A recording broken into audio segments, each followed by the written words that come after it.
going to sign on to devastating cuts for teachers, food assistance, or Medicaid. Speaker McCarthy needs to get serious before he sends the country spiraling into a recession. Now recognize Vice Chair Ted Lieu. Thank you, Chairman Aguilar. Remember the last time when Democrats controlled a chamber and we went to the brink of defaulting on the debt and crashing the economy under a Republican president? Yeah, me neither, because Democrats aren't extreme. This is beyond the norm, and if you describe this as a negotiation of both sides issue, you're misleading the public. Because Republicans have this button here that they push, and it's crash the economy. So they can say, hey, you don't provide billions for a border wall, we're going to push this button and crash the economy. You don't go to agree to these devastating cuts, they're going to cause over 100,000 jobs to be lost, we're going to push this button here and crash the economy. This is not a negotiations. This is a hostage taking, well beyond the norm. And this is how you should report it. Yield back. Questions? Nick? On the discharge petition, looks like you guys are getting pretty close to getting every single Democrat on board. What is your pitch to Republicans on that petition, especially when Democrats haven't decided yet on what will be discharged? Our position to Republicans is let's avoid this catastrophic default. If you're serious about avoiding default, come talk with us. We have said that this is a break glass provision. We are happy to engage with them and to talk with them about measures that will prevent us from a catastrophic default that would hurt the economy and is Republican-led. We want to make sure that we are doing everything we can to create an opportunity to avoid that. And so our pitch to them is simple. Don't just talk moderate when it comes time to give interviews and go on TV. Work with us. Govern. Prevent catastrophe. That's our overarching message. If they want to be partners in this, they know how to find us. And we're happy to work through solutions that can get to 218 votes. Sure. Back. Thank you. So Speaker McCarthy told us last night that he and the president are in agreement that if permitting reform is a part of a deal on the debt ceiling, it would have to address removing red tape for oil and gas projects in addition to renewable energy projects, and maybe even that the permitting reforms that would help fossil fuel projects would actually come ahead of renewable energy projects, and that you would deal with that at a later date. Is this something that Democrats would support as part of a debt ceiling proposal? We haven't seen any details on this, so I'm not going to speculate. We have seen the White House has put out, white papers on permitting reform. There are efforts here in the House that Democrats are working on. The new Democratic coalition has put together some items on permitting reform that includes transmission as well. We believe that renewable energy is important and offers an ability to create jobs and provide energy in the future. We want to make sure that isn't delayed or compromised. Those are our principles. We're happy to have conversations about what that entails, but we don't have any details at this point on what could be included. Okay. Max? So 6 days ago, you said you were incredibly scared with how the debt limit situation was. 6 days later, how would you describe your feelings about the chances of default? Yes, still, I think a lot of us are, a little shocked that we keep getting this close. 10 days, 9 days. This is tough. This is not where we should be. Speaker McCarthy is being held captive by the Freedom Caucus, so now we have 72-hour requirements. So anytime there is, a deal, we have to back in to that timeline. You guys have reported on the difficulty that could, mean to getting to a deal. We agree. We share that concern. We're concerned about the timeline. We're concerned that Republicans are not only moving the goalposts, but continue to hold out to the most extreme elements of their proposals, even adding, the medieval wall and H.R. 2 provisions to this discussion that wasn't included in their Default on America plan that they passed. So that concerns us. It concerns us greatly on timing.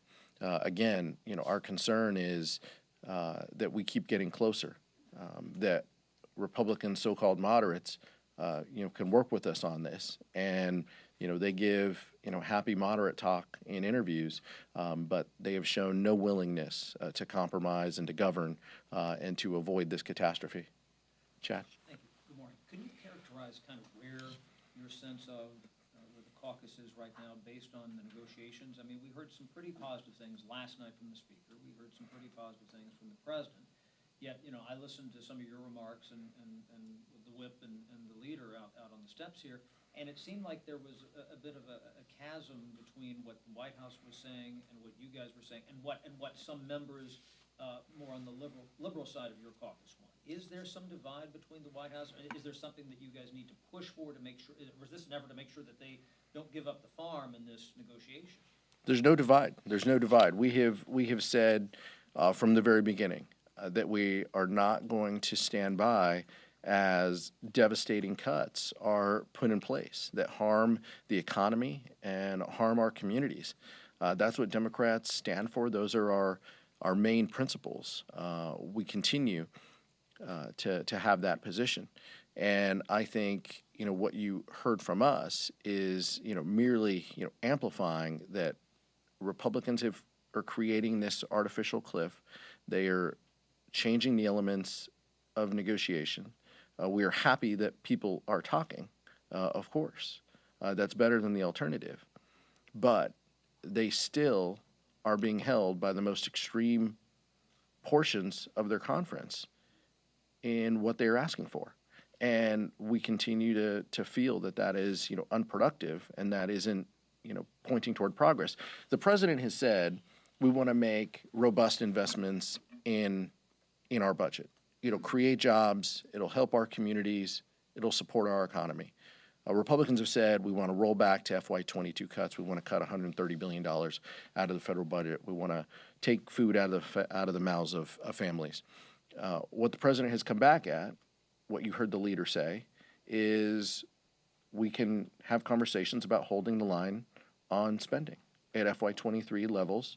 That is a completely reasonable position in exchange for a 2-year increase in the debt limit. Let me just follow up for a minute. Was your audience at that point, though, the White House last night? I mean, trying to say, as you just put it, don't give up too much.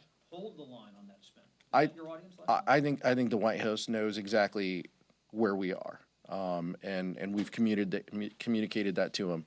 What the Democratic whip and the Democratic leader also, what we all have in front of us is making sure that whatever is agreed to has the votes.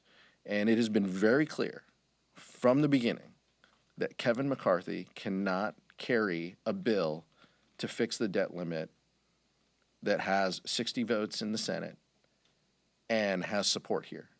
And, he's going to continue to be concerned about his future job prospects. So what we are saying is, let's get to the bottom of this. Let's have conversations about where this lands. But, holding firm to their, continued positions to harm the economy and hurt our communities is not where this should end up. Sure. And I just want to add why this situation is different than other budget negotiations and so on, because a default is permanent.